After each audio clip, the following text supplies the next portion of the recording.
Okay, let's welcome Stefan again with a huge round of applause here. So, thank you very much. Good morning, everyone. I hope you enjoyed the first part of the day. Thank you for the introduction. My name is Stefan. I work for Kaspersky. And today we're going to talk about one specific APT. It's our latest release. We released this news about this APT actually last month. And I was one of the persons involved in this research. So if you have any questions or anything like that, I can take you through the whole thing. But before we start, I'm a little bit of a narcissistic person, so I'd like to talk a little bit about myself, so so we get to know each other better. What we do in the Global Research and Analysis team is essentially we're a bunch of guys sitting all day in front of our computers. It looks boring, but it actually isn't boring, because how it feels like when you're fighting the most sophisticated threats out there, it feels like being in a corrida ring, fighting with the bull. And that's actually a picture of myself from Malaga a few years ago. It wasn't a real bull, it was a baby bull, but when you see him looking into your eyes, you get a little bit scared. So I joined Kaspersky Lab in 2007, 8 years ago. I'm based in Bucharest, Romania. I come from Romania. I used to do a lot of web security, but right now I'm mostly concentrating on advanced attacks, on APTs. I was involved, and I'm still involved in all sorts of technical projects. So I'm not a salesperson, I'm not a marketing person, I'm an actual researcher. And when I don't do research, I come to conferences like this one and try to present our research. Sorry. So, about the team that I'm part of, the Global Research and Analysis team. This is Kaspersky Lab's elite threat research group. We're a little bit more than 40 people spread out all over the world. We're not the ones who are taking care of the day-to-day business of fighting malware, but we are the ones who get called when the most sophisticated and advanced incidents appear. And actually, if you think about it, when was the first really big cyber espionage or cyber sabotage incident that you can remember? What year? Maybe 2010? Does anybody know what happened in 2010? 2010 was the year when Stuxnet was discovered, right? So Stuxnet was the first nation-state sponsored attack that was made public. And actually, think about it, the Global Research and Analysis team was already in place since 2008. So we were already prepared 2 years in advance to fight these cyber espionage and cyber sabotage campaigns. We actually have a domain there. Securelist.com is our research website, and if you go to apt.securelist.com, you can find all of the APTs that we've discovered throughout the years. You can see that in 2011, 2012, it was just like a couple of them every year. But in the last years, this thing has blew up. Like, we're discovering more and more APTs not every day, but every week, every month. And it's pretty crazy out there. Like, in my opinion, all countries, if they're not already doing cyber espionage and cyber sabotage, I'm sure they are thinking of how they can start doing it. So the topic for today's presentation, which is Tula, also known as Snake or Ouroboros. How many of you have heard of it? Quite a few hands. Tula is a highly sophisticated Russian-speaking cyber espionage group. They've been active for more than 10 years now, so since at least 2005. And the reason why we're saying that it is a very sophisticated espionage tool is that it has all sorts of technologies. It's a multi-platform malware. It can infect all types of operating systems. They have rootkits under their sleeves. And they have all sorts of very interesting technologies, including technologies that can bypass air gaps. Throughout the years, the Tula attackers have infected hundreds of computers in more than 45 countries. And what they usually target is governmental institutions, things like embassies or military objectives, but also educational and research centers and private companies, mostly pharmaceutical. Why do we call it a Russian-speaking cyber espionage group? Is because we are sure that the guys behind it speak the Russian language. Like, for example, one of the modules that they use, one of the DLLs that you can find inside the malware is called zagruzchik.dll. Now, I'm not a Russian speaker, but maybe some of you here are. And as far as I know, zagruzchik is a word that's used for a loader or bootloader. And also, if you look at the English that these guys are using, you can see that English is not their main language. They make mistakes like password, it's wrong, things like this. And also the code page that they use is 1251, which is the code page for the Russian language. So this is why we know for sure that the developers are Russian speaking. The infection vector for Turla, before 2014, nobody knew exactly how Turla gets onto the victims' computers. Samples of Tula were found in different organizations around the world by different independent or commercial researchers. But until last year, when Kaspersky published the APT Tula report, nobody knew exactly how they choose the victims and how they manage to target the victims. And the way they do it is by launching these watering hole attacks, which essentially means that they infect websites that are interesting for those specific users. You can find here a screenshot of the Ministry of Foreign Affairs from Palestine. This is a small city council of a town in Spain. Also, like this example is from Romania. It's a governmental website that is meant to promote the rural entrepreneurship in the border area. So mostly the borders with Ukraine and Hungary. And they usually infect these websites with a small JavaScript that looks benign, and they would only deliver the exploit if you load that JavaScript from a governmental IP address. This is why it's very hard to download these exploits and to analyze them. Because, for example, I don't have access to a governmental IP address. So if I load this script, nothing will happen. They will not serve me any exploit. But if somebody from a governmental institution does the same thing, they will get infected by the first stage of this attack, because this attack is a multi-stage attack.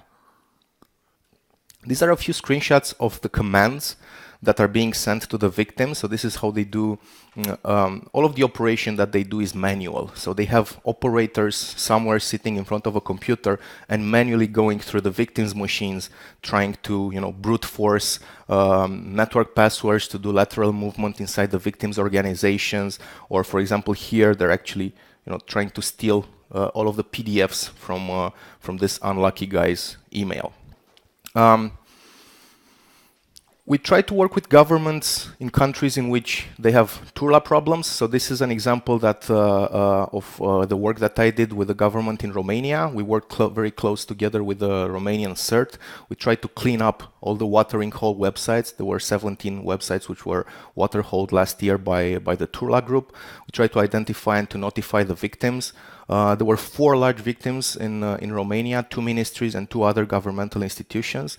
And we tried to, shut down the command and control servers by cooperating with the local certs everywhere we have a relationship with them. But the topic of today is actually, I think, the most interesting part of the Tula operation, and the part that was unknown until last month on 6th of September when we published our report. What is satellite Tula? Satellite Tula is essentially an exquisite method that is used by the Tula group in order to hide the physical location of their command and control infrastructure, of their command and control servers. As you probably know, the command and control server is the most important part of any malicious operation, whether we're talking about cybercrime, whether we're talking about cyber espionage. Why I'm saying is the most important part is because the command and control server is the central point that connects the victims with the attackers, right? Because the victims need to send data to the attackers, and the attackers need to send commands and updates to the victims. So security researchers like myself or law enforcement organizations around the world, we together try to identify these command and control servers and shut them down in order to disrupt these malicious operations. And this is quite easy to use if the command and control server is hosted at an ISP, at a hosting provider. You can just call that hosting provider, tell them the IP address, and of course, no hosting provider wants to have malicious activity on their networks.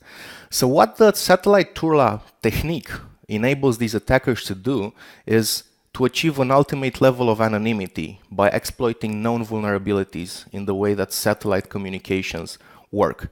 I know it sounds a little bit complicated, but I'm going to press the wrong button.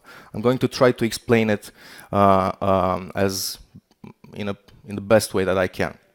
In order to understand how they exploit one-way satellite communications, we first have to understand how one-way satellite communications work. One-way satellite communications is a 20 years old technology. Like, I know people who are using this in the 90s. It's a technology meant for accelerating downloads for users that are based in areas in which high-speed internet connections are not available. Has anyone here used one-way satellite internet, like in the 90s? Or there's two hands there. Yeah. So essentially, the downstream comes from the satellite with a pretty high bandwidth, while the upstream goes through a classic landline, like a dial-up internet connection or a GPRS modem. So the way this satellite internet hijacking works is that all of the traffic coming down from the satellite, it's not encrypted. So anyone that has a satellite dish pointed to the sky can see all of the packets that are being sent down to Earth, that are being beamed down to Earth. So what the Tula people are doing is essentially they put a satellite antenna and point it to a certain satellite, and that's when they can see all of the IP addresses that are online in that specific region of the world. Then they choose one of these IP addresses, and they configure their malware to exfiltrate data towards that IP address. So the data would go to the satellite will beam it back to Earth, and then the regular user of the satellite internet connection, the one that is abused, will drop the packets, while the Tula guys will receive the packets. Actually, that's a picture that I drew myself. I'm not very good at drawing, but I have some colleagues who are very good with design. They're very good with like drawing things. And we can explain it like very easily. That's where you have the infected machine. This is the legitimate satellite internet user. We put like a construction hat on top of him because he can be like a worker in a mine or a worker in an oil field somewhere in Africa or somewhere in the Middle East. And these are our malicious attackers. So what happens is this guy gets online, the malware will send the data to the satellite, then the satellite is beaming the data back to Earth. Now, the data that gets to this guy will just get dropped because all of his ports are closed, right? If I try to make a connection and all of your ports are closed, your router will just drop those packets.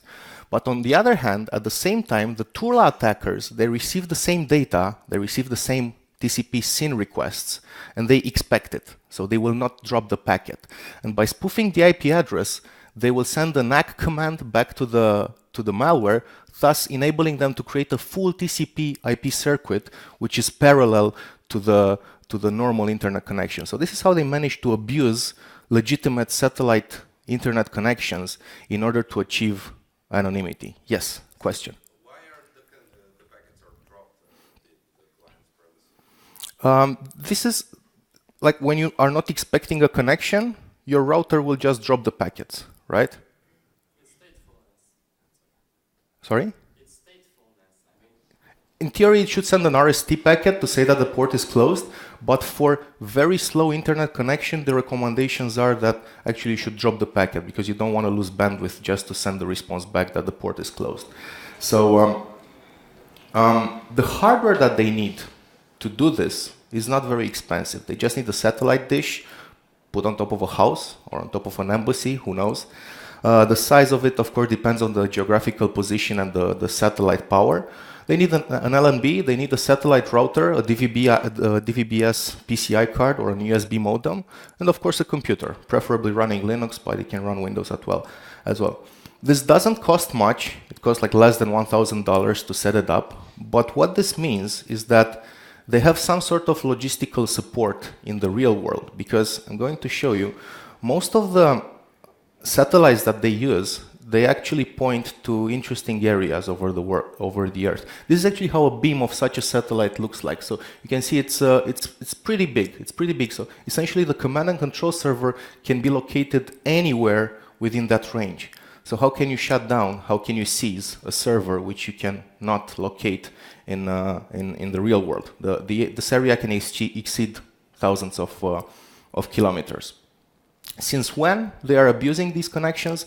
Well, the earliest sample that we managed to find was a Tula sample from 2007. The sample was compiled and discovered in 2007. And the sample has two hard-coded IP addresses. The first one is an IP address based in China at some ISP. And the second one is an IP address that belongs to a German satellite internet provider. So this is why we're saying that they've been abusing satellite internet connections since at least 8 years ago, because we found a sample that was doing this in 2007. They're targeting lots of satellite providers, like dozens of them, but what we noticed through our research while we were monitoring this is that they tend to abuse ranges that are assigned to satellite internet providers based in the Middle East or African regions. So countries like Congo, Libya, Lebanon, Nigeria, Somalia, or the Arab Emirates.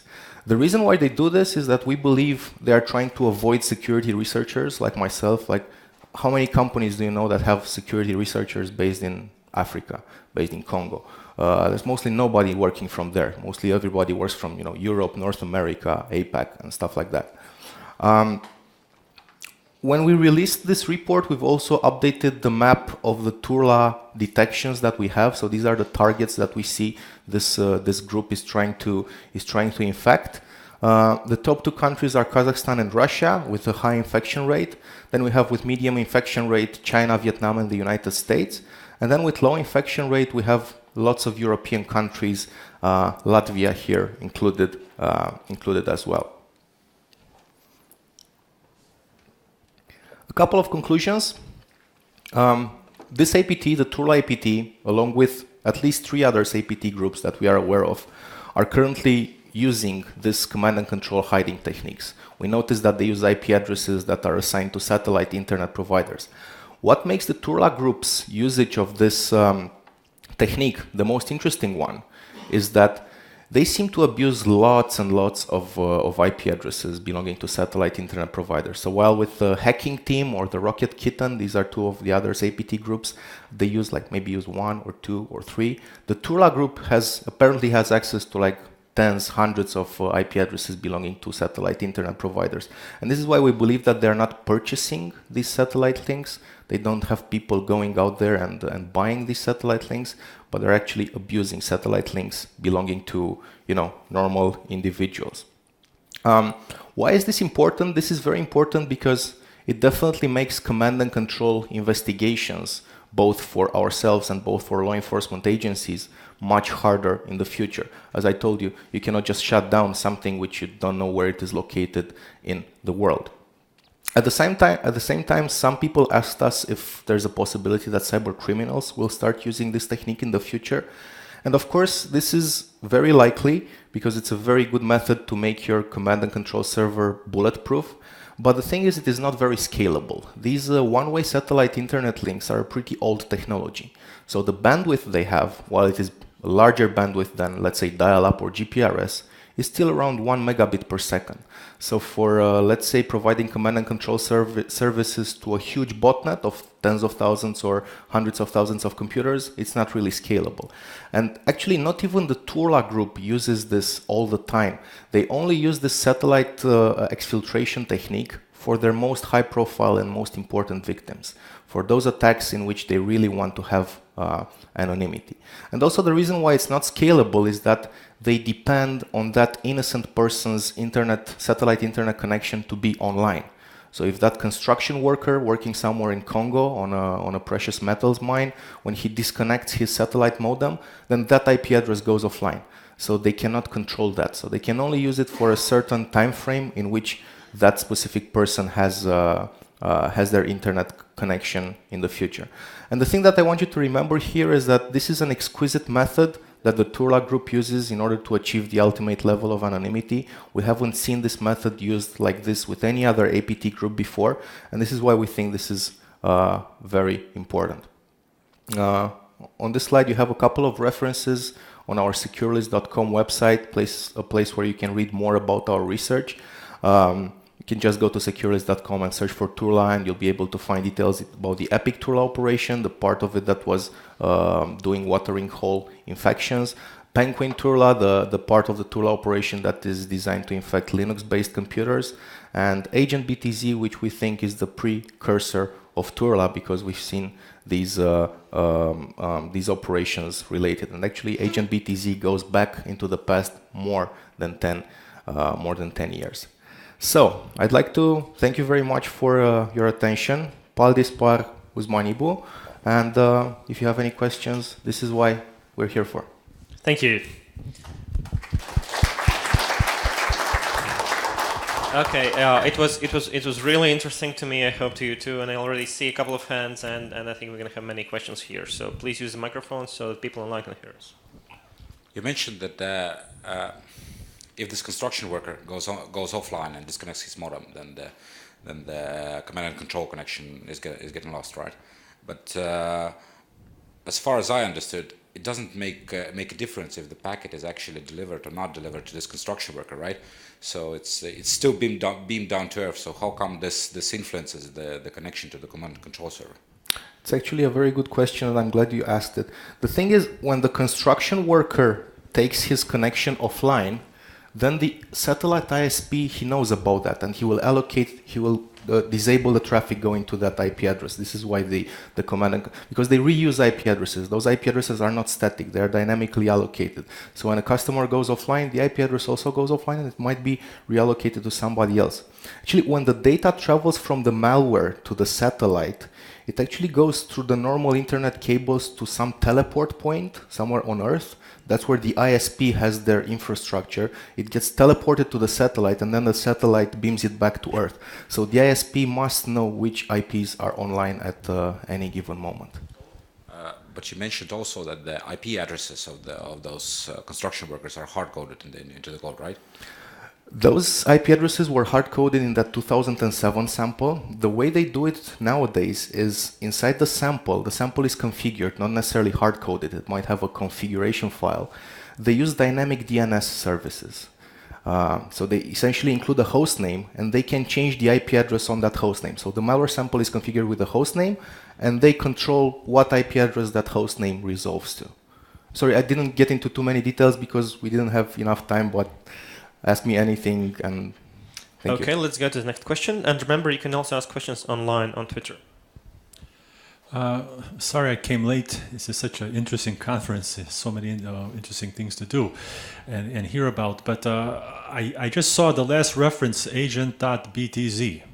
That's associated with military. As allies in Iraq, Afghanistan 10 years ago. This is one of those, I think.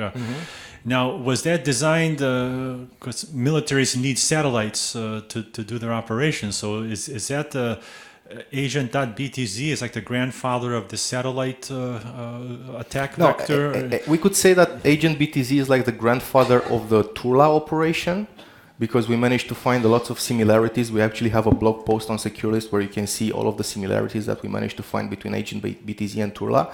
And the satellite Tula is just a technique that the Tula guys are using in order to achieve the ultimate level of anonymity. So it's not necessarily targeting satellite users. It's not targeting satellites at all. It's just exploiting known vulnerabilities in the way this one-way satellite internet technology works. And unfortunately, these vulnerabilities are not getting closed. We have to wait for those satellites to reach end of life. The newer ones, like the two-way satellite internet connections, they don't have this vulnerability. You cannot just hijack somebody's internet connection. But essentially, the way one-way satellite works is just like unencrypted Wi-Fi. If you go to a Starbucks coffee shop and you open up your laptop, in theory, you can sniff everybody's internet connection. And this is what they're doing, but on a much bigger scale with satellite dishes. I hope that answers your question. Okay. Until you think of a question, we still do have some time, so I'll use that to ask a question myself.